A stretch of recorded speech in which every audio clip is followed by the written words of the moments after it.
everybody. Happy Monday night. Today is June 19th, 2023. This is Across the Pitch. If you've never watched this show before, welcome. For your first time, if you've watched this multiple times, thanks for coming back. As always, we have our three hosts tonight. I am Mike Barrera. You have, if you're watching on YouTube or Facebook, wherever you're at, we have above me, we have Dave Miller and Jose Nunez. And we're ready to talk some Union, man. It's been a few days now since we've had any action. So, Dave, I'll shoot to you first. How you doing tonight? Yeah, I'm doing good. Obviously, it's a big week for the Union. I think obviously a tough stretch is just beginning. I think Jim alluded to it in the press conference today. There's going to be players out on Wednesday because of international duties. So it's going to be a good barometer of the week for the season. You know, there's two games coming up where the Union have lost the reverse fixture, so they'll be hoping to avoid the team doing a double over them. It'll be a big week. Hopefully, 4 points out of 6 will be for me a good week. I agree, Jose. How you doing tonight, buddy? I'm doing well, and first and foremost to everybody out there and to yourself, Mike. Dave, I don't know if you have some roaming around, but not just, yes, Valerie's right, but happy Father's Day to everybody who celebrated on over the weekend. Dave, I don't know if you have little Daves roaming around England, but if you do, happy Father's Day.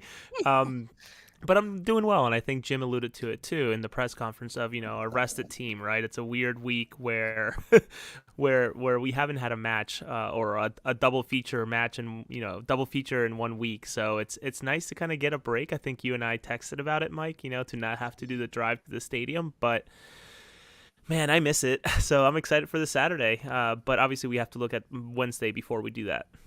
Agreed. And Eric chimes in as well, mentioning the U.S. beatdown of Mexico, which of course pains me as always. But of course, Eric, happy birthday! I saw on Facebook it's your birthday, buddy. So happy birthday! Thanks for joining us on this evening.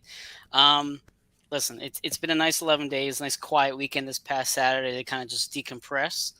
We got a lot to talk about. So first and foremost, Jose, I know you were on the press conference today, so I would love for you to share some of your thoughts on what the Coach Curtin shared with us today. Yeah, Jim was pretty. I think the news over the weekend really changed the tune of the entire press conference, and that being of the rehiring of Greg Berhalter. Breaking news in the middle of, I think, halftime of the U.S.-Mexico match, if I recall correctly. Yeah, it must have been.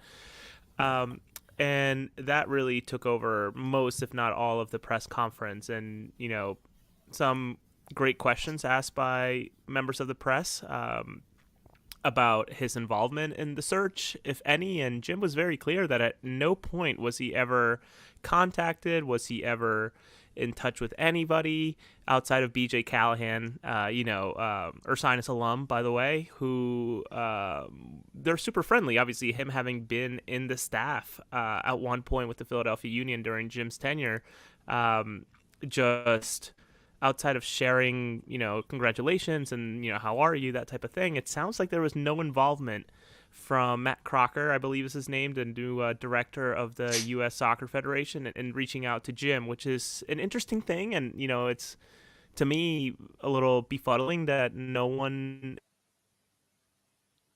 in that federation is such a passion in a way nowadays in the coaching world.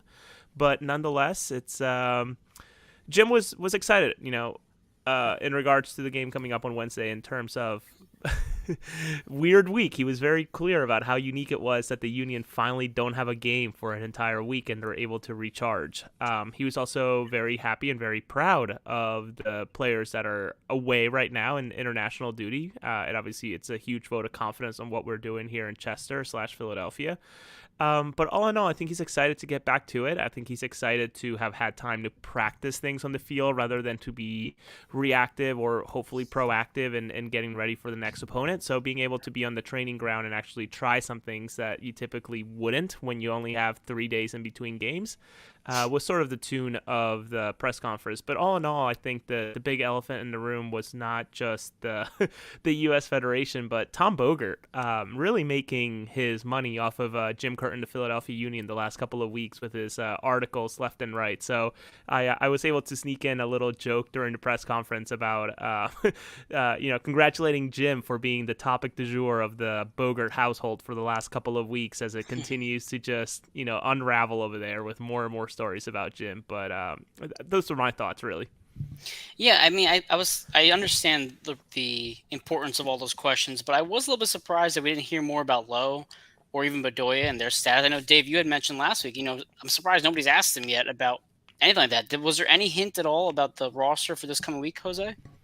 Um, yes. Okay. In terms of the rotation, right? There's going to be rotation because you have players like Gastag, who is a sure starter every single week. And Bizo, you could flip a coin. If not, maybe 75% of the time, he would start over Nathaniel Harriel. Um, but Jim was very quick to say that, it's basically what I got out of it. Who goes up, it will not matter. And it will just continue to work. The machine will continue to work. Um, but you're right. No one asked about Bedoya. Damian Lowe was indeed added to the Jamaican Gold Yep. Squad team. And Dave, I think English news over there too. Damari Gray leaving the English Federation to join Jamaica, and I think he has accepted. So a lot of really interesting news today. But you're right, no Bedoya, no Damian Lowe, and I'll shout out the Tannenwalds of the world who are typically at the practices. Joe Tansey as well. I could tell that Tannenwald was at a McDonald's, so I knew that he wasn't at practice. So I don't know if Bedoya was actually on the pitch practicing. So that you're right, it was a little weird in that sense, but I think in the news cycle, I think they were sort of really eager to hear about Jim's involvement with the search of the U.S. national team, which flip a coin again. It could be appropriate, inappropriate. I'm not sure, but Jim was very open and very clear that he would have been happy to have left the union to be an assistant coach in either cycle, the last cycle and the current cycle. Is that something that could happen down the line? Absolutely. But Yeah. again, Jim was very open to say, I would be happy to depart to Philadelphia Union in the status that they are, which is a positive one, I think, and go on to be an assistant coach, if not a head coach at the U.S. national team. So take it for what it is or make what you will out of it. But I think some strong comments there. I agree. And I can't say I blame Jim, especially because how much the franchise has preached, the national team and being promoted to that level. So I am just a little surprised that he said he didn't even interview with them. Just you think about, teams or clubs doing their due diligence with coaching candidates. I mean, Jim Curtin's name has been floated around now for the past, 6, 7 months, 8 months of a possible hire out there. And then we find out, there's no conversation with him at all. I just think it's kind of either hard to believe or maybe fortunate for us as Union fans that we get to have him for a little bit longer. But Dave, I mean, what are your thoughts on any of that, or maybe let's talk about the lineups. What kind of lineup are you thinking now on Wednesday with these international duties guys gone? Yeah, obviously, I think just jumping back to the whole Jim Curtin situation. I think Sure. it is a bit of a.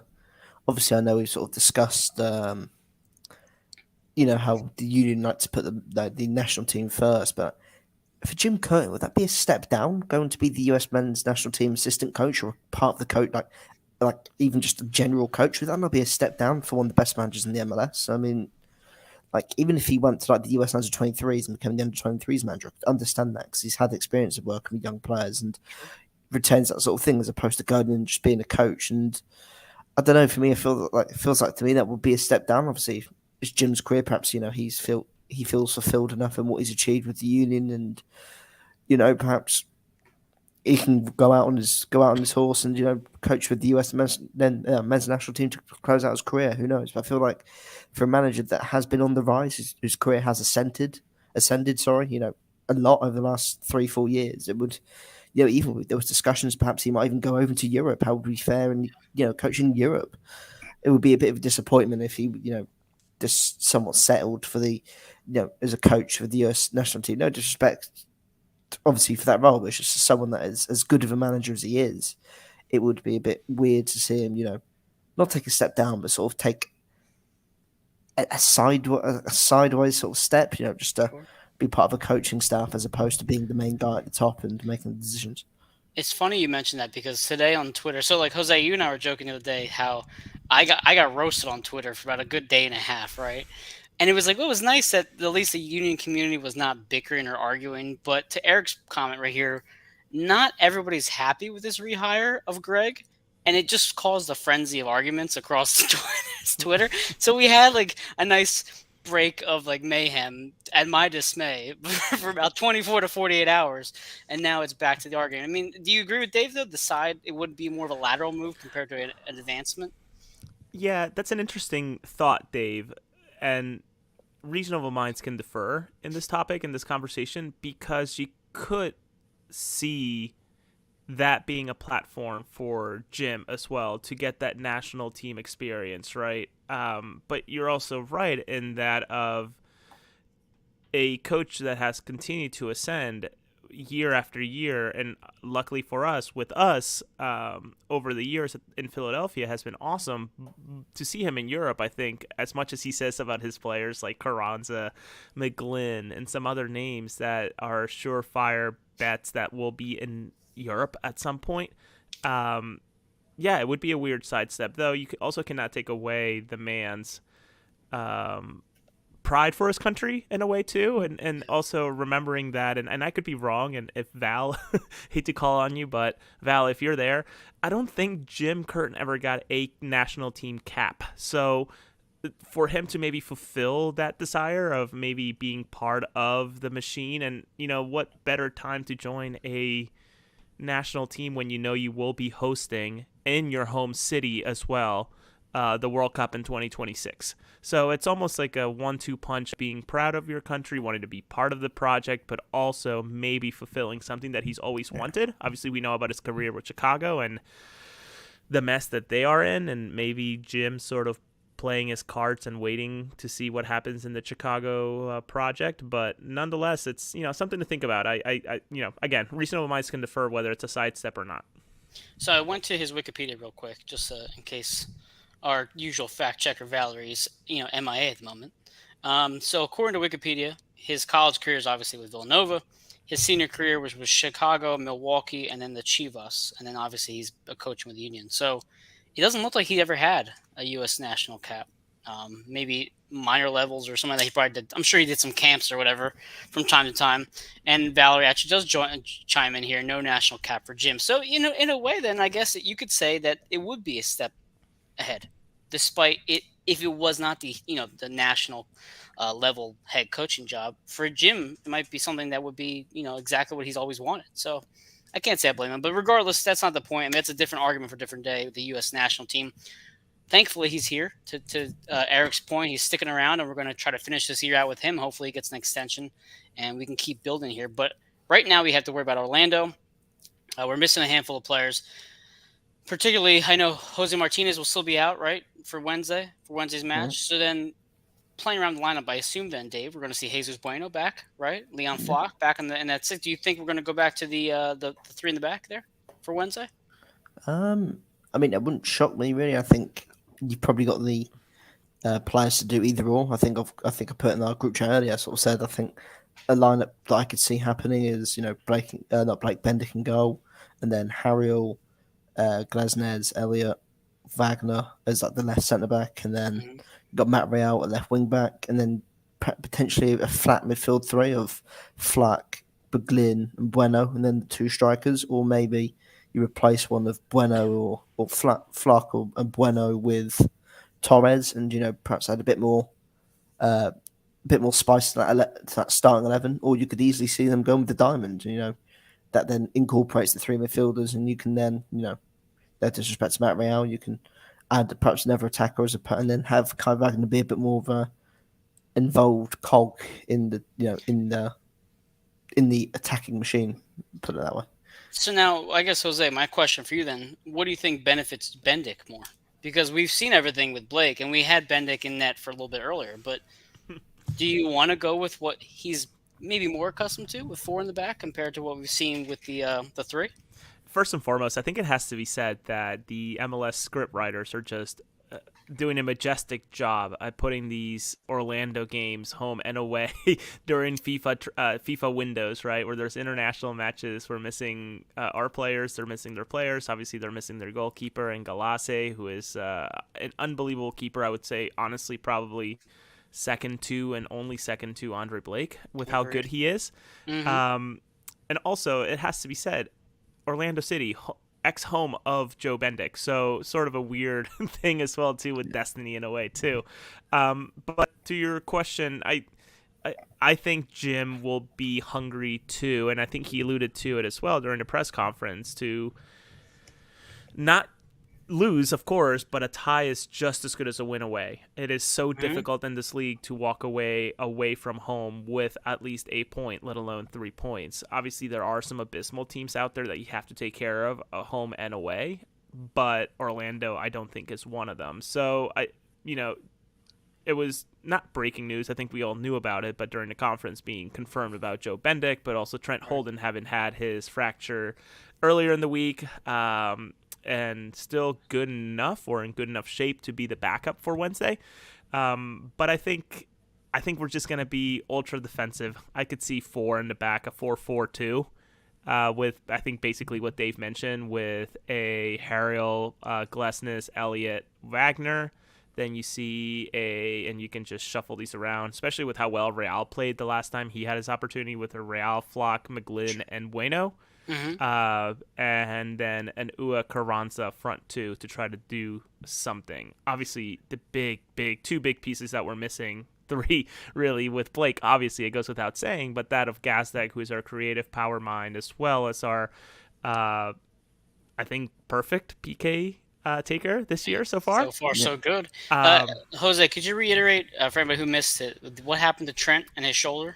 It wasn't a shoulder. I apologize. He had a fractured finger, I believe. Finger. Okay, gotcha. Yep. So he had a fractured finger, which those are obviously pretty important in his side of the gig. But Jim assured the press today that he was good to go to be the backup on Wednesday. So should Joe have something awful happen, Trent should be good to go, which we obviously don't want to get to our third string goalkeeper. Nothing against either Trent or Joe, but I don't think we want to go that deep into the roster. So let's look back on the because Jim is very much a creature of habit, right? So let's go back to that game. So if you date ourselves back to what's the date, March 25th of this year, that was the first Union home loss since 2021. Correct. And Eric just said, "Don't jinx Gazdag." You're absolutely right. Thank you, Derek, for calling Jose out. So going back to the 25th of March, this was the first loss since in about a year and a half. If you guys remember correctly, the Orlando City Club scored 2 goals in the first 10 minutes and put us in a hole. And then Andres Pereira, which is basically the last thing he's done of relevance that I can remember outside of the CCL goals, scores a goal in the 17th minute. Now, the lineup for that match, which I feel like could be relevant here. We had Bendick in the back. We had Olivier, Glesnes, Elliott, Wagner, Bedoya, Flock, Pereira, Torres, Donovan, Ua. Now, you think about the lineup now and how we've seen these substitutions. I can think 4 people out of that lineup already. Donovan's not going to start because we have Carranza out there. Wait, why didn't Carranza start that game? Do you guys remember? He got sent off in Montreal, I think. That's what it was. It was that silly card. Wow. It's funny how those cards have come back to bite us. So we had the Carranza card in Montreal. He misses the Orlando match. Then you have this Brujo card that we could have maybe used him against San Jose, right? Yeah, so these little ticky-tack cards that are causing problems. But then, again, there's the lineup there. So you're going to have Ua and Carranza up top. I would be shocked if you see Torres up top. And maybe not. Maybe I shouldn't be so shocked. Because, Gazdag's not going to be there again. So who else would you put in that role? He might be first sub. Torres. So then who would play up at the top? If you're going to go with the diamond, who would be behind Ua? You know what? I'm gonna say that. I'm gonna call it now. I know you're gonna. I know. You know what I'm gonna say. It's gonna be Ua, Carranza, and Quinn Sullivan at the 10. I'm gonna call it now. You know why? Because Curtin has said multiple times he wants Quinn closer to the net, and he thinks he can be a capable 10 as well as a 9. I am gonna bet money today that Quinn Sullivan plays. I want to see a screenshot shared in our group chat, please. That's fine. All the Bills say, I really hope that Matt Real doesn't come on as like an attacking option with like 20 minutes to go, and chasing a goal. But, of course, that will happen because you just said it now. So, first of all, we got Jose jinxing the PKs. Now we have Dave with Matt Real coming in. But no, I do think that Quinn could be up top. But go ahead, Dave. Yeah, I was going to say, I could see Quinn playing up front. I think he looked positive when he came on against San Jose. I think he created a good couple of chances. I think he's probably a little more brighter than Torres in his cameo appearances when he has come on. But quickly going back to that other Orlando game, I think that genuinely might be either the worst, most bizarre substitution of the entire season. Like, you need a goal. Your training game, you need a goal. And, okay, yes, Bakalu, I think he had a stomach issue or something. He was a complete, stomach issue. Yep. yeah, he was completely knackered. But what? Surely you just bring on Raffanello and just have another attacking option out there as opposed to, sticking on your second choice left back to playing like out wide in a 4-2-3-1 and just hope, you might have a shot from somewhere. It was sort of like, well, at that point you might as well stick Trent, Holden Trent on and just stick him up front and just hope he might win a header or something. Do you know what I mean? Like, it was just truly bizarre. The substitutions that match, just for those who forgot, Nathan replaced Olivier, Matt Real replaced Michael Ua, and then Bueno replaced Flock. So, I mean, those are the three substitutions we had that night. And think about that. And we had Donovan starting. I mean, we really had Union 2 out there just kind of struggling to survive. But, of course, we didn't give Bendik any help with those first two goals. And that's where we talked last week, right? Bedoya's return had that alters the lineup. Damian Lowe's injury, which maybe is not as bad as we thought, alters the lineup. But Bendik being in net does change things a little bit. And was he serviceable when he played? Sure. Is he Andre Blake? Absolutely not. No. That's just the reality of it. So I wonder how much coverage Jim gives him, considering Lowe's not going to be around. Joe's going to need a lot of help, and it's not a hit against him. He has been a senior goalkeeper in this league for a good bit now. I can't remember I can't remember when he started in the league, but he has been a mainstay of the league for at least 10 years, I think, in some way, shape, or form has been involved. I know he was at Orlando for a good bit, and then obviously made the switch to us for the last 3 or 4 years. But one thing remains true, and that is of Pereira over in Orlando, who we are going to need to deal with in some way, shape, or form. And I don't know that Leon Flock is cut out for that job, because during today's press conference, I asked Jim about how do you contain someone of the caliber of Pereira when, and I didn't allude to it, but just how do you contain him? And in my head, I'm thinking, how do you contain him when you don't have your best defensive midfielder and you have someone who's not as versatile or maybe not as mobile as a Jose Martinez in terms of Leon Flock? And maybe it's a Bueno job, but still, Bueno is no Martinez. We know that. So how do you contain a player like Pereira who can really pull the strings and just put people behind the back line, let alone him taking shots? So I think the game plan will be very defensive, and I would be very, very, there you go, 2012. It's been 10 years and change. So Pereira is going to be probably the biggest challenge for us, and just how much spacing, because that's what killed us last time, Mike. You alluded to it too.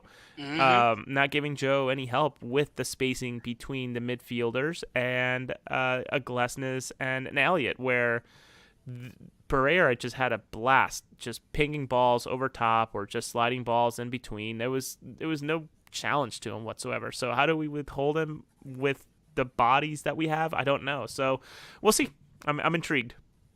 If I remember correctly, and I think Danny Higginbottom was covering this match. I'm looking at the lineup and I'm trying to remember it now. If I remember correctly, he mentioned Leon Flock being basically pulled out of position, and then the center backs were consistently covering, and essentially Orlando was just having a field day with the spacing that they had. And I believe, if I remember correctly, that's how the second goal came about. So I'm a bit concerned. I'm more concerned as well that we're going to Orlando compared to staying at home. But this team is obviously different than what we had back in March. It's certainly much more aggressive, much more developed. We have a better finishing core than we did at that point. So I do have some faith there. But I'm curious how Andres Pereira is brought into this, because I feel like if anybody was going to get a game here, he scored against them. He's played against them. I mean, or he's played with them rather.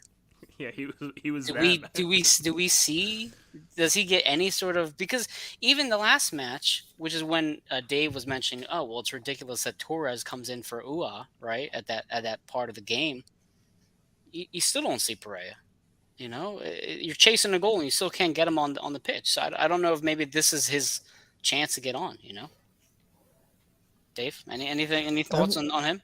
I think obviously Jim's obviously alluded to rotation, but I mean that could easily mean rotation from the last game to this game to like Saturday night's game, which could obviously mean okay, you lose Gazdag. I don't know, are the Gold Cup players staying away or are they coming back and then going again? The tournament starts on Saturday, so I reckon that they're They already at are camp. they're in camp. Okay, that's fine. So you're going to get Jose Martinez back. You're going to get Gazdag back, and you're going to get Barton Bizer back. So I imagine when he says rotation, he probably means that Martinez and Gazdag can probably come back into the starting team, and then the other bits and bobs of rotation would occur.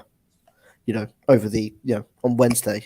Does Pereira get in? I'd like to see him maybe given a chance, but I mean, we sound like broken records. We keep repeating ourselves every podcast, thinking, this might be Pereira's chance to play. He just hasn't really been given the trust. I mean, I think he played like 10 minutes. The other week I think it was the 3-0 game against Montreal. I think he got like 10 minutes, 15 minutes at the end. That's been about it from him since, for a while. I think he's played 7 games all season. And bear in mind, the Union have been short-handed in midfield at times. He still hasn't been given that trust. It's a bit of a disappointing sort of thing to look at. So I mean, hopefully, perhaps he does start Wednesday and maybe gives him a bit more legs in midfield and a bit more of a creative spark going forward. Because I feel like Nate Harriel isn't the best attacking fullback, so perhaps they might put someone a bit better in going forward, which will be Pereira over Bueno. Going forward to actually offer something on that right hand side in terms of service, but.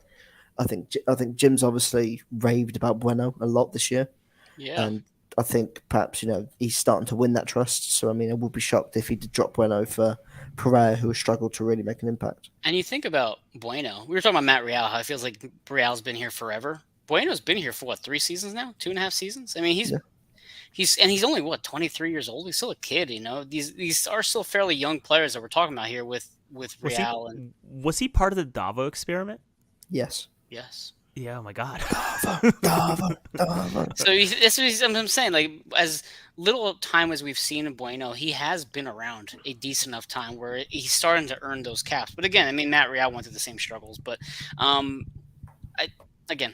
with Saturday being a bit of a circus, I just want to make sure we get, because let's kind of piece these 2 games together.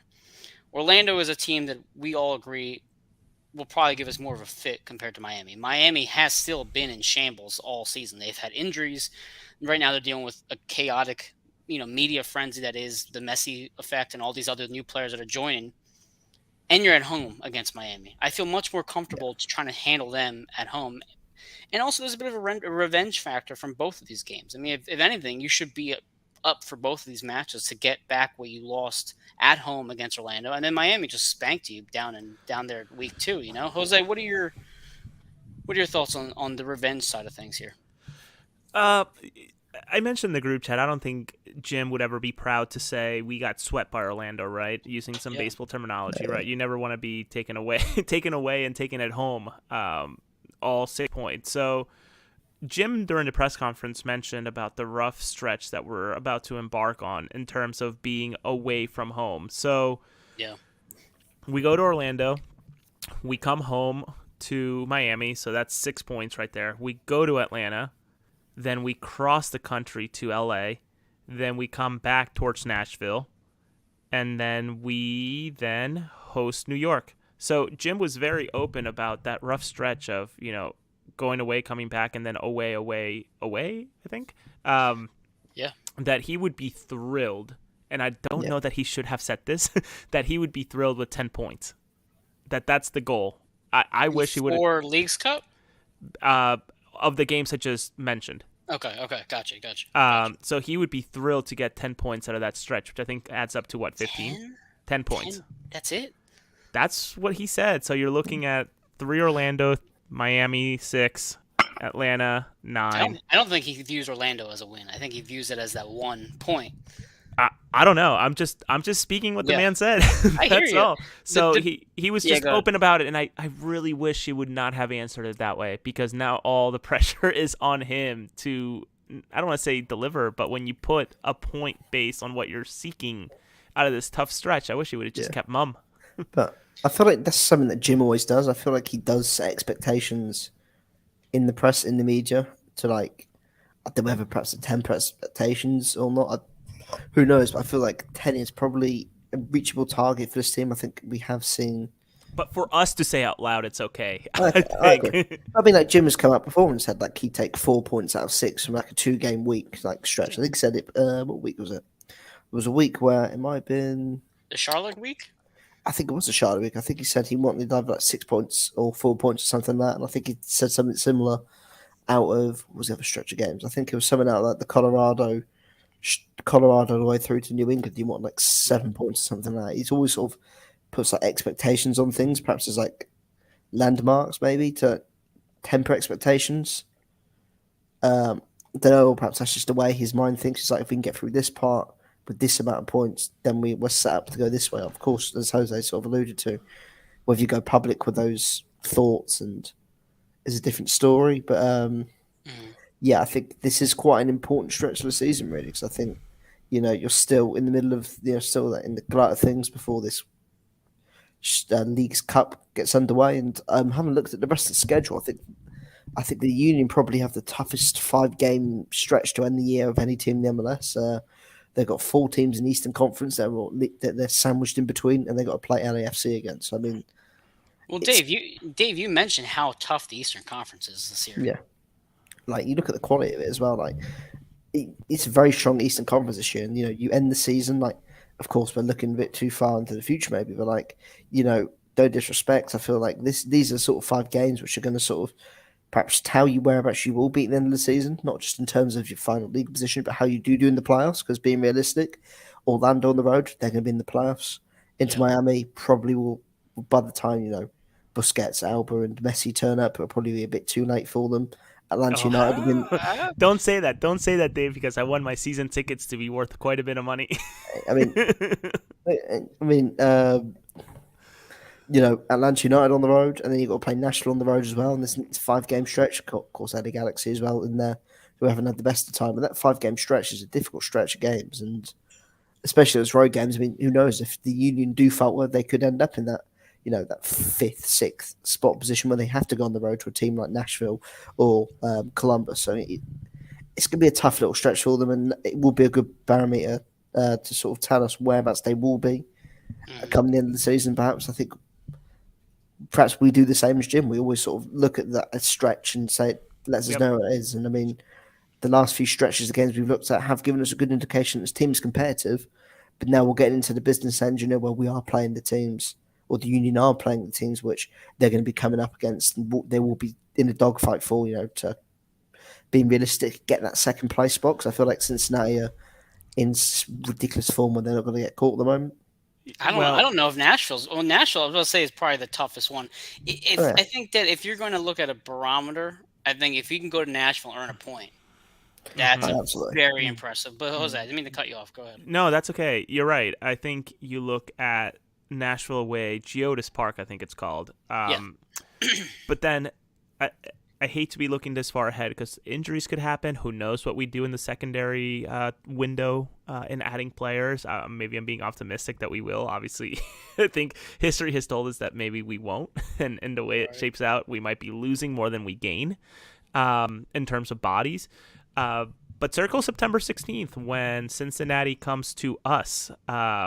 So that would be, I think, a very telling game of maybe what we look like come the playoff, and maybe, just maybe, Dave, if things go our way, maybe that's a battle for the supporter shield with the way that the Eastern Conference is. So it's something to think about. September 16th, long way away from now. We're obviously talking about a Gold Cup and Leagues Cup away type of game.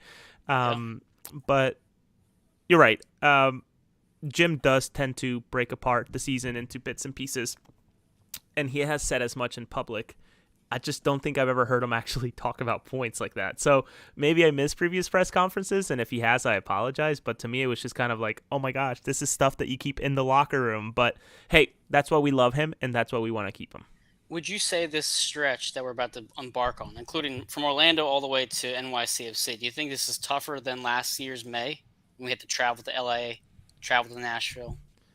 I feel like it is, personally. Yeah, I feel like the Eastern Conference is better. If there's personally. yeah, if there's somebody out there who's got Google Maps, I'd love to see what the air miles look like that we're putting on these bodies compared to last year in terms of flying and time zones, etc. Like what type of toll are we putting on these players? And again, goes to talk about, does East versus West matches actually make sense anymore? And if it doesn't, because just look at the LA Galaxy match, right? They're just like a bottom feeder Western Conference team, and yet we had to travel all the way out there to play them, and then come all the way back. It just it just seems like a waste. It just really does. It seems like playing like a team like Minnesota. Okay, they're kind of in the middle. They beat us. I know, yeah, but to go all the way to freaking L.A. or San Jose just for this like 11 p.m. matches, on top of everything else that's going on with the league and how many games they're playing, it just doesn't seem healthy for the players. It's not even about the quality of games you're seeing. It just doesn't seem like it's really what's important for these players' bodies. Wasn't there a player that just released something online in some European club that was talking about how much soccer is being played right now? Maybe one of you guys remember or heard about it. I saw on Twitter about 3 or 4 days ago, or maybe someone who's listening heard about that. The only thing I saw today that was sort of scathing was Paul Arriola talking about how sad he was when U.S. national team players were happy that he got injured, so they discovered another player. That's the only thing that I saw today. So Yeah, well, I mean, now I guess in terms of like the lineup and predictions, we typically don't like to put a prediction for a Wednesday game because we don't really know the lineup. I think to Dave's point, you're gonna bring back Jose Martinez, Olivier Mbaizo, and you're gonna bring back Gazdag for Saturday. So I feel like Saturday will be an easier match to predict an outcome. I think we all agree that a draw on Wednesday would be pleasant. Yeah. But Orlando also travels to Seattle on Saturday. So if you think they're going to go for any game, it's probably going to be on Wednesday, where they really just go for it and maybe make some rotations and park the bus on Saturday. So regardless, we don't have too much to talk about tonight, so we'll kind of make it a shorter show. So Dave, I'll just ask you now, what's your score prediction for Wednesday?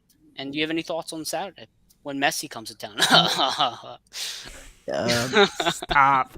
I'm You're gonna piss people off. I'm going to go for an optimistic 2-1 Philadelphia.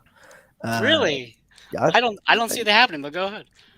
I don't know. I feel like they'll be. I mean, last time, of course, they were extremely short-handed because I think the US under-20s were away on international duty as well, so you didn't have McGlynn, Sullivan, at hand as well. I don't know. I just think the team is a bit more complete, a bit more well-rounded, perhaps a bit more used and better. Better equipped to play amongst one another and to play a different style of play Jim Curtin wants. I'm feeling optimistic. In regards to Saturday, I know. Messi's going to be such a difficult player to deal with. To you guys, everyone who paid that thousands of dollars, but it's going to be worth it. But bananas. Well, go ahead, Dave. Finish up. So I was just kidding. But I think Inter Miami. This is a team where, they're in a weird transition. I sort of feel it's sort of like for a fair few of these players, like this sort of period. They've been very poor for a while now. Just lost Phil Neville. For Miami, I feel like a lot of players will be, don't say fighting for their future, but that's right, Dave. That's accurate. No, I was about to say that's probably is. There's a lot of players in that team. Actually, looking at the quality of the team, I think I saw a tweet earlier saying that Leonardo Campana would probably be sold for like $14 or something. But there's a lot of players in there that again, actually will be fighting for their futures. Of course, you've got established players like Joseph Martinez up front for them, who has been arguably one of the best MLS strikers ever in terms of the production the impact he's had on the team and the production. For Atlanta United, what he's done there. Players like him who are somewhat coming towards the tail end of their career and looking, after a couple of bad knee injuries, he'll be looking to impress again. Campana, who's sort of, I think was he the Wolves player that sort of just set on fire last year and was incredible for a stretch of games. Yep. Again, he's sort of fallen off the face of the earth. They've got players in there, Quarantine John.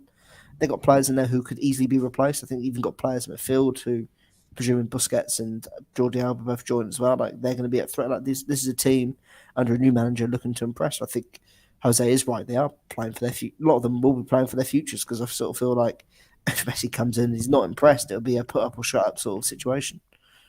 That's a fair point. Jose, what do you think? I think the score for Wednesday, it's gonna be sloppy. It looks like there is going to be some rain, 48% chance, and we'll probably maybe have another delayed start out in Orlando with some thunderstorms. So be prepared to that when it comes to watching any game that deals with Florida in the summer. So I think the score line, though, I think it'll be a 2-2 draw. I think goals will be scored, especially if it's raining, especially with backup players getting their chance and maybe not being up to speed. And I think Carranza will score both of them for the Union, and I really don't know what's going to happen with Orlando. And Pereira's not going to be it. I just don't know who's going to score them for them. But maybe it's going to be that Schlegel guy who just comes up headers, or the name's escaping me of the gigantic white fella with the blonde hair who always causes us trouble. But I think he could also have an impact, especially if it's a sloppy game. Yeah. But when you look at Saturday, I really do believe that there are players who are probably right now, even this late in the evening at 9:28, probably in conversations with the front office of Miami in terms of buying out their contract, finding better locations for them. Yeah, Jansen is correct, Valerie. Thank you so much.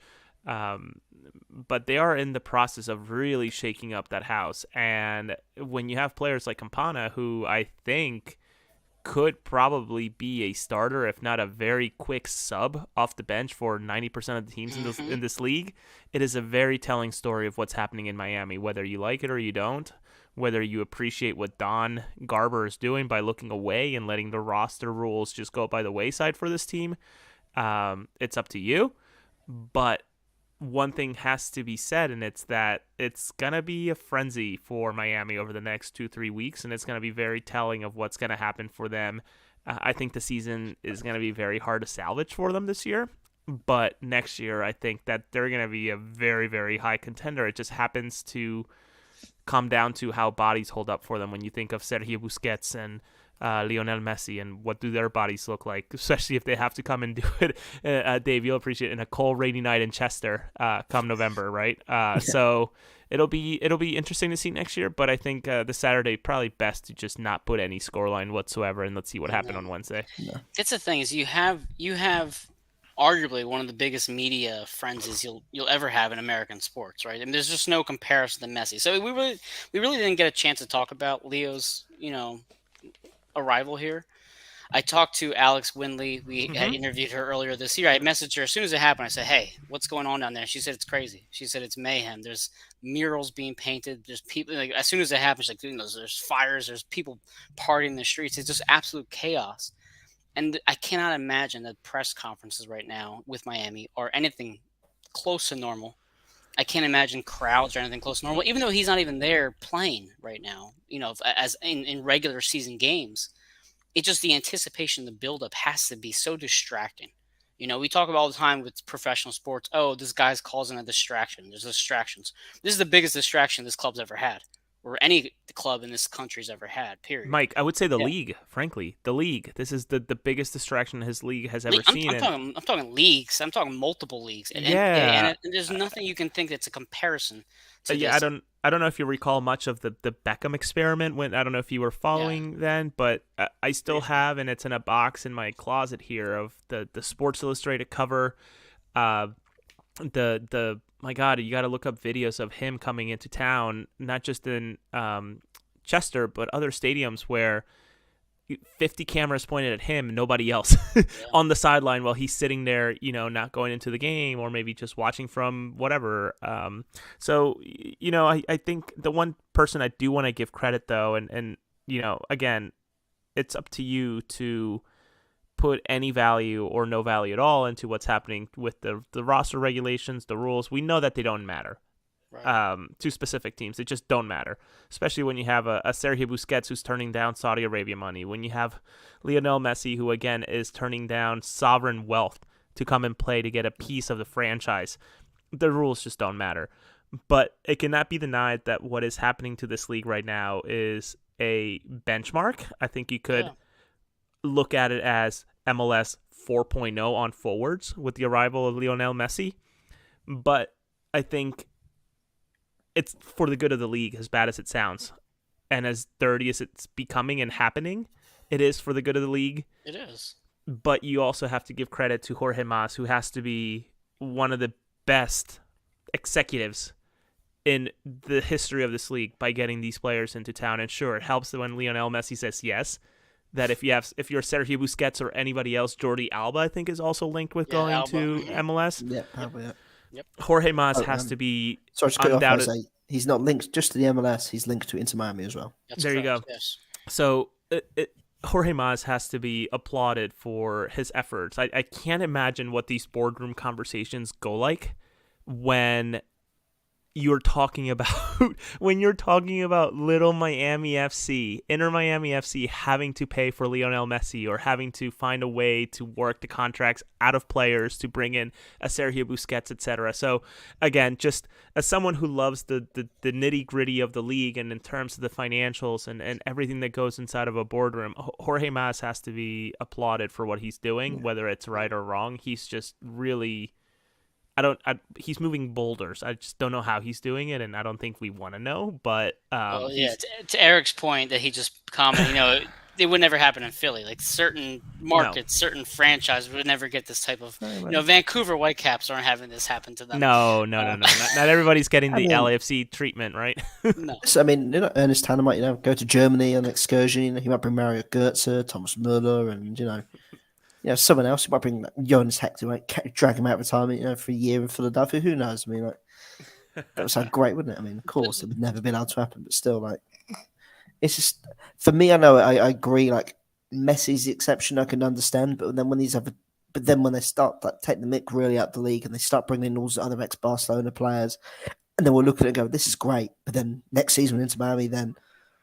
Bringing in Alexis Sanchez while keeping hold of the other three players, and they carry on piling up these great players without any roster, without any salary cap sort of restrictions. That's when things will then start to get a bit dicey. That's why I feel like it's the same about Toronto and Insigne. How are they affording a player of Insigne's quality and being able to keep things afloat with Bernardeschi as well? I don't know. Maybe it's the market again. It's a big city in Canada, but I feel like again it will get to a point where perhaps other teams will get sick and tired. Well, look, this is taking the piss now. How have they managed to get 5 players that should all be designated players, and they've all, somehow been signed without any repercussions? I think, as I said, the only positive thing is that the union might be able to, scalp out some of these Inter Miami players that have been tossed to the side, like a Campana.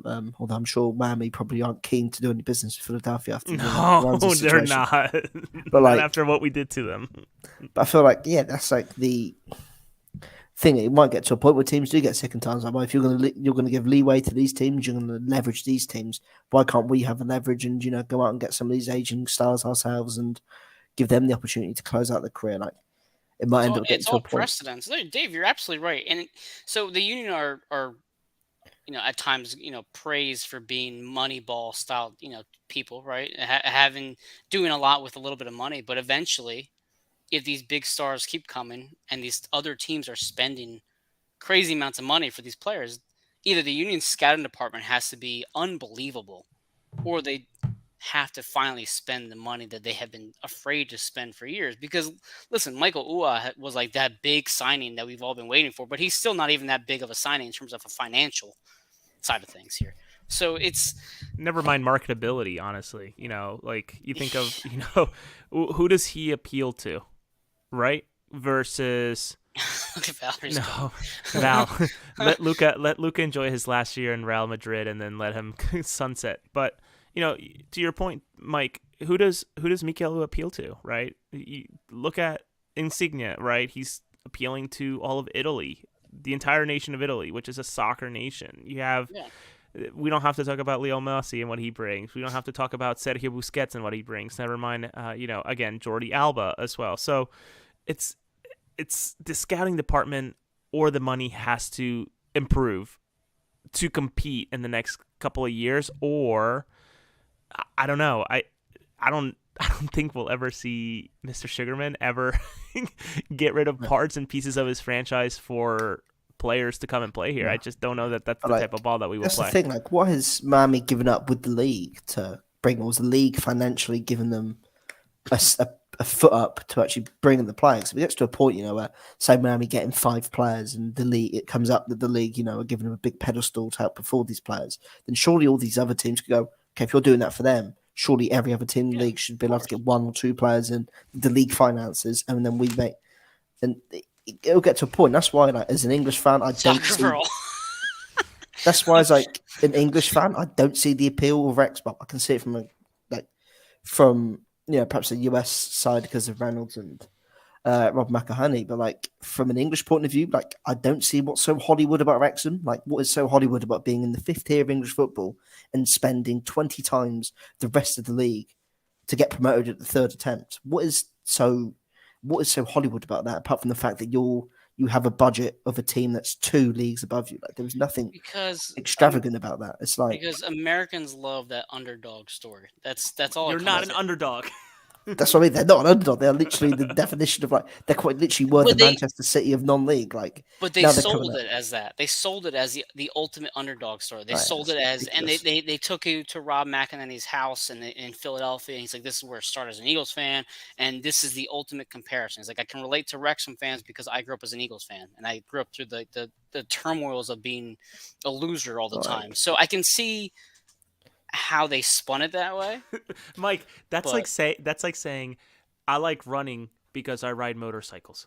That's a fair point. I'm just telling you what I think it is. Like, I know, I agree with Mike's point. It's sort of, it's like it's been like extraordinary over like, or like over exaggerating or something. Like, okay, Wrexham, of course, they have been through like tough times in recent years, and things like that. I do agree, but it's sort of like, well, at the same time, what they have done isn't actually that impressive because they've been bankrolled by all this money, or all these sponsorships that they've gotten in. Of course, it's going to be interesting to see what happens this year and how financial fair play does catch up to them now, because they do have to pay attention to that now that outside of non-league. But yeah, I mean, hopefully, Wrexham and Gillingham's league this year, so it's going to be an interesting year. And I'm Eric, sure your cousin's a dork. To Eric's comment, for those who are listening later on, Eric says they've branded it as an underdog. My cousin who doesn't watch soccer wants to go cheer for Wrexham, which is true. That's why Union 2 games are being sold for $35-$40 a pop when they come to Chester, because people want to watch them strictly because of a documentary that they saw on FX. That's it. Plus, like, after the 2015 or whatever, the Patriots lost the Super Bowl to the Giants and took them a couple of years to come back. That's like sitting there being like, yeah, I mean, the Patriots are massive underdogs. They lost the Super Bowl a couple of years ago, but they still have the best player and best head coach of all time. They're still these big underdogs. What they achieve is, bear in mind, what they did achieve was incredible over that 20-year period. But like, It's like pretty much saying just because, now they have all these the best player in the league and all the best sort of scouting, everything, like, it's a big underdog story, but it's not really. I think it's just a matter of the league. It was a matter of the league just becoming more competitive. And this year, I think potentially might be a eye opener for Wrexham. So I think the League 2 is a lot stronger than the National League from Team 1 to Team 24. So I mean, it'd be interesting to see. Of course, they're the bookies' favourites to win the league quite comfortably. I don't know, Dave. The new kits from your club are pretty sexy. So I can't wait for your coverage of these games. I'm gonna be following you on Facebook and Twitter and all that. Say like, look, Dave's posing with Ryan Reynolds in Kent. Look at him go. So maybe a video of me booing him from across, like, boo. I'm excited. Listen, I'm excited for them to come here, but I think the underdog story that they're trying to promote is the fact that, can they bring it from the National League all the way to Premier League? That's really what they're trying to sell. It's the first promotion that they got is like, yeah, they finally broke that 15-year streak, like that 15-year drought's over. That's their first step. But now, what was the team that just got promoted to the Premier League that had been in the National League? Luton Town, right? Luton Town, yeah. Okay, so that's the story that they want to be a part of. They want to be the next club that goes from the bottom to the top. So that's why they're going to be promoted that way. No, what they want is the Premier League check that comes from the TV rights. Dave knows all about this. That's they call it what's the title of that game, Dave? The final playoff spot. It's however million it is to actually get. It's like it's the richest game on earth, where if you win, you basically get a $200 million check to spend and obviously catch your field or your pitch around to standards for the Premier League, let alone the transfers. But we all know that a lot of that just goes into the owner's pocket, and that's fine. If they stuck around with the team long enough, whatever. But yeah, that's what they want. And I'm really we're looking into July 28th now, and a meaningless game altogether, considering it's the Philadelphia Union 2 against Wrexham. But I'm really intrigued as someone who's going to request a media press a press pass to be there. I will be there. What that looks like. Is Karen, who only knows soccer from Wrexham and going to Jimmy and Johnny's soccer games on Saturdays, going to be there wearing all red when she could be supporting the Philadelphia Union? Like, I'm really interested to see the people that will be there. There's going to be more Wrexham fans. Okay, there's going to be more Wrexham fans than there's going to be Union fans. And for those who are listening, I did quotation marks around Wrexham fans because they're just basically people who watched a 15-episode documentary like I did. I liked it. Listen, I enjoyed it. If I was a non-soccer fan like Eric's cousin, maybe I would want to do it. But listen, I mean... It's been the 1-2 punch of Wrexham and Ted Lasso this year. I guess these last 2 years of just like... And I'm not trying... I don't want to sound like I'm gatekeeping people, and I don't think that's your intention either, Mike, but it's just really interesting to see the 180 in people when it comes to American football, to football, soccer, whatever you want to call it, over the last couple of years with the Ted Lasso, who obviously was around way longer when NBC first got the rights for the Premier League, and it was just a skit, but somehow Apple made it a award-winning show. I mean, and Wrexham, who was a marketing genius from these two actors, that just brilliant. I was going to say, like, I remember actually seeing those Ted Lasso skits on YouTube, like, finding it hilarious at the time, like, and of course, like, it was great. I mean, what they actually did was obviously great, and I think it was a great TV series. But yeah, I think it'd be interesting to see. I think for me, it'll be frustrating if the league, starts to pull up if, Inter Miami are this big, underdog story. That dork, Eric. Eric says my cousin wants to go with me, and Valerie says Karen will be there in red. Yeah, but go ahead, Dave. But I feel like it will. I do sort of don't fear, but I expect that the narrative will be once Messi comes, Busquets comes, Alba comes, and the league starts, give them a bit more leeway on who they can sign, their salary cap expectations. That when they do start to sign more players for Miami, it'll be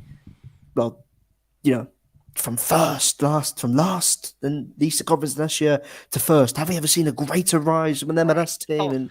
And they'll be like, well, no, not really, because they have the greatest player of all time in their team, and one of the best midfielders and one of the best fullbacks of all time in their team, and other players like it. That's how I sort of feel like the marketing will be next season if they do really well. Of course, if they fail and they fall on their face, all the joy to them, and that would probably be my preferred outcome.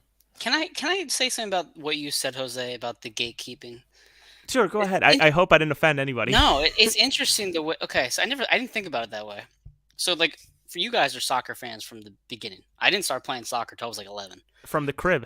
Yeah, I was not. I mean, granted, my family obviously watched. I was basketball. I was American sports through and through. I started playing soccer when I was like 11. And I remember just being ridiculed by all my friends because I was playing soccer and I was a wimp or a loser because I was playing some like weakling sport. And it was just, but then I fell in love with the game and I love it now, right? And it's not that I'm gatekeeping. It's a fact that people just berated you for enjoying a game for years and years and years. But then suddenly Apple puts out this product and, Ryan Reynolds comes around with his handsome ass self and puts out a product. And now everybody wants to be a fucking soccer fan. Detective Pikachu himself turned it around. Yeah. So it's like what happened to all the hatred that I got for years? What happened to all the names and being picked on for years because I wanted to kick a ball around with my friends rather than, playing football. That's totally valid, Mike. And, maybe this is something where we can end on, unless Dave, you have some more. I know we meant for this to be a quick 30-minute show, but true an hour later, of course. Across the pitch fashion, we go for an hour. But one thing remains true, and I think one thing that we need to be very thankful about as we think, I wouldn't say that it'll be this year, maybe next year, depending on how the Messi experiment goes this half season. Yeah.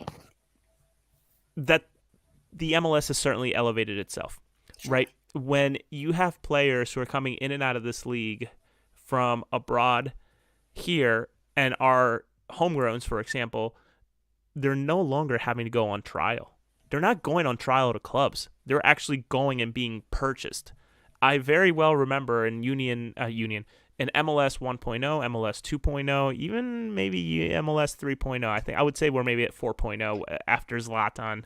Beckham maybe being 3.0, MLS 1.0 being like the Jaime Moreno of the world, Marco Echeverri, DC United winning every single year. 2.0 maybe gets a little more blurry. Maybe that's when it was, I don't know. Needless to say, I think the league has certainly elevated itself where the talent now is recognized worldwide to be good enough, where trials are for the under 15s, whereas now talent, especially from Philadelphia, like Jack McGlynn, he's not going to go on trial anywhere. He's going to be bought because they recognize that they're good enough, that this league has the pedigree home and away to play against really, really good players day in and day out. So as we wrap up the show and we think more about the Messi experiment and we maybe embrace ourselves for the Messi experiment, maybe we're fortunate and consider ourselves fortunate that we are not a Messi match this year unless somehow it happens in the playoffs. That this can somehow be a net positive for the league, despite all of the negative that comes with it. So I don't know if you guys saw. I'm gonna read a couple comments that came through in a second. I don't know if you guys saw the interview on Good Morning America with the guy from the Men in Blazers. He's wearing that Philly jacket too. Roger Bennett. Yes, thank you. So he mentioned that the United States is going to become a soccer country more so than it has ever been in about 4 years because. First of all, Ted Lasso's been taking over. Wrexham experiment is obviously doing very well. And then, of course, they get promoted. So, the next season of Wrexham is going to be the most watched on FX or whatever numbers are going to put up. Now you have Messi coming. Now you have the World Cup in 4 years. So back to my gatekeeping point. As much as I hate this new positive embrace of soccer, I'm also going to enjoy in 4 years when everybody wants to go to these games and everybody's enjoying it. And my friends are saying, hey, do you want to go to a Union game? I'm like, oh, so I'm not asking this time. Now you're actually asking me to go. Well, Mike, it's always been cyclical when you think about World Cups, right? I remember an ex-high school friend of mine, I'll call her out, Tessa Cohn, in high school, every 4 years. Fucking Tessa.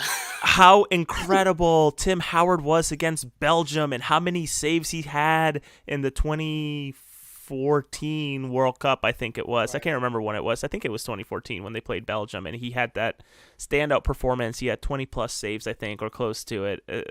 Val, if you're still around, fact check me. But I remember her saying that year, and then 4 years earlier wanting to be really into it. And sure, she played soccer in middle school and high school, but she was not watching MLS. She was not watching La Liga, Serie A, Brazilian soccer. She's not, and she's just isn't. But the World Cup does bring these type of people around, and maybe the Messi show leading into a World Cup is the best thing that could happen to this country.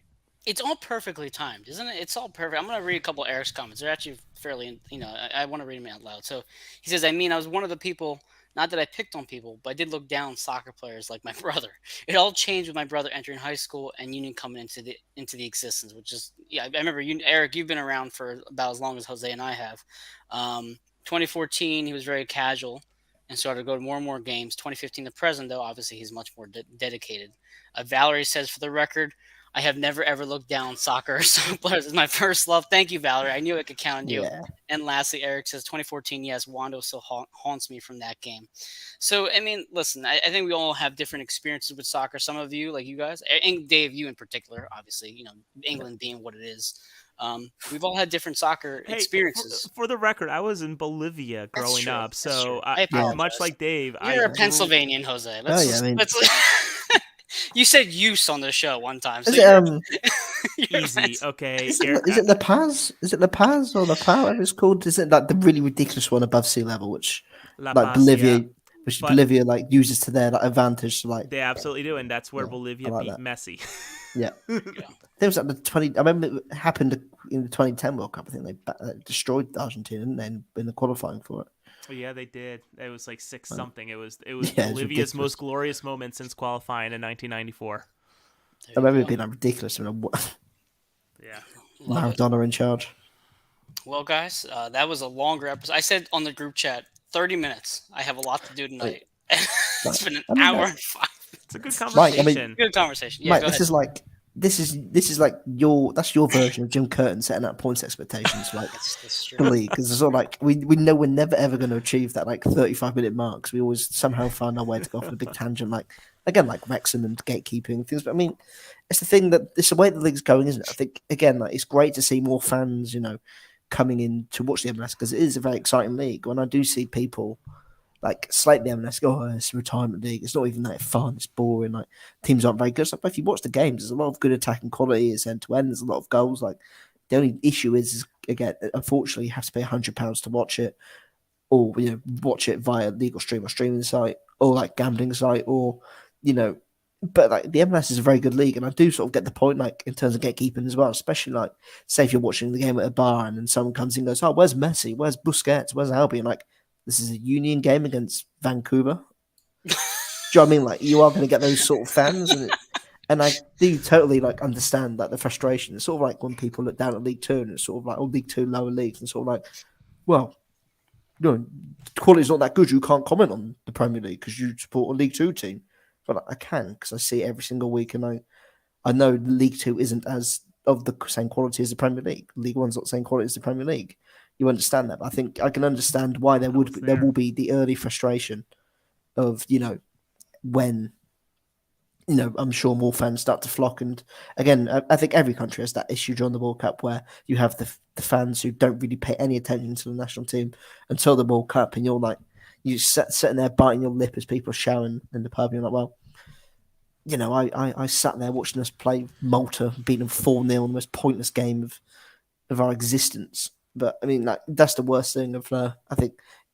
Yeah, I mean, you guys being in the US, I'm sure you'll understand, and that qualifying and you play the really terrible countries, and it's like 6-0 wins. It's sort of like, well, we didn't have to ever really play that game. We know we're going to get there anyway, which isn't being big headed. It's just the way that it is, and you have to wait 4 years or 2 years to really get excited for a tournament. Sorry to go off a bit of a tangent there, but of course, Mike, I believe we'll be doing the sponsors before we close off the show as well. Let's do the sponsors. I think I could easily talk about this for another half hour. Yeah. And Valerie leaves the comment. I came to Chester to watch Bolivia play, and you against I was USA. there. Jose, I was there. I'm sure you were there. Of course you were. With the tarps off, Jose? With the tarps off? Or? No, tarps were on. I actually remember. What's the name of the redheaded U.S. player? That's where he scored his first U.S. goal ever. He plays in now the championship, but he was with Norwich. Sargent? Yeah, Sargent. He had his first goal there, and I think Christian Pulisic also scored. That's true. Eric's point. Eric's a swimmer. He says he has to wait 4 years to watch his sport. So we can't complain too much. I mean, we have other sports that have been around for as long as soccer that doesn't get anywhere near the recognition they deserve. But I mean, listen, in 4 years from now, I've been telling people, we're going to be at the World Cup. Jose, Dave, hopefully you come over, Dave. But I'm going. I mean, there's no way I'm missing unless I'm on my fucking deathbed. Will I miss a game of any caliber at the World Cup? I want to just go to one of those. But let's read the sponsors before my night gets away from me. Statement Games Incorporated at statementgames.com for a fun new way to fantasy sports entertainment. You can gift cards and prizes. Free to sign up at statementgames.com.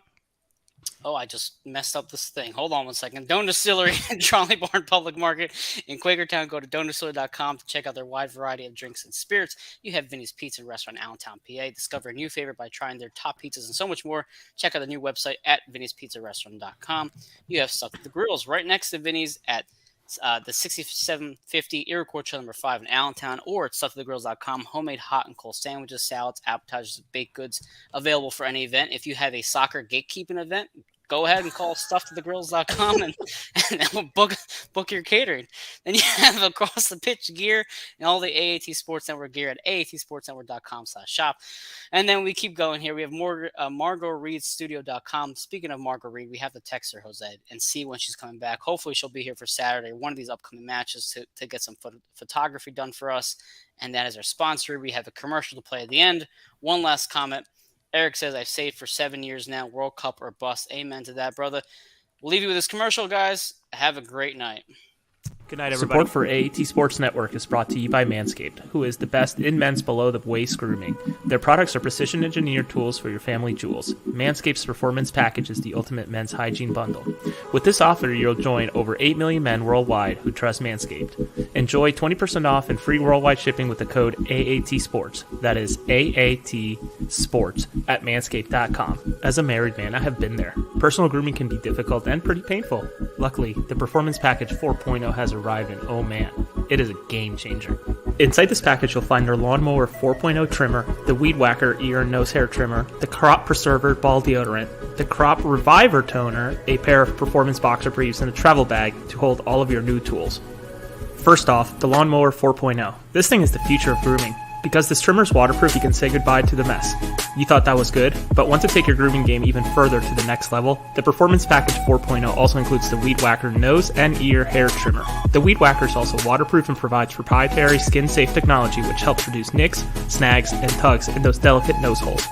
Their Crop Preserver ball deodorant and Crop Reviver ball toner will change the way you approach your hygiene routine. Trust me when I say this, fellas, your balls will be thankful. To top it all off, Manscaped even threw in 2 free gifts to their Performance Package 4.0, the Manscaped Boxers and the Shed Travel Bag. Bring your comfort in boxers to another level. So remember, get 20% off and free shipping with the code AAT Sports at manscaped.com. That's 20% off and free shipping at manscaped.com and use code AAT Sports to support us. Unlock your confidence and always use the right tools for the job with Manscaped. Happy Monday night.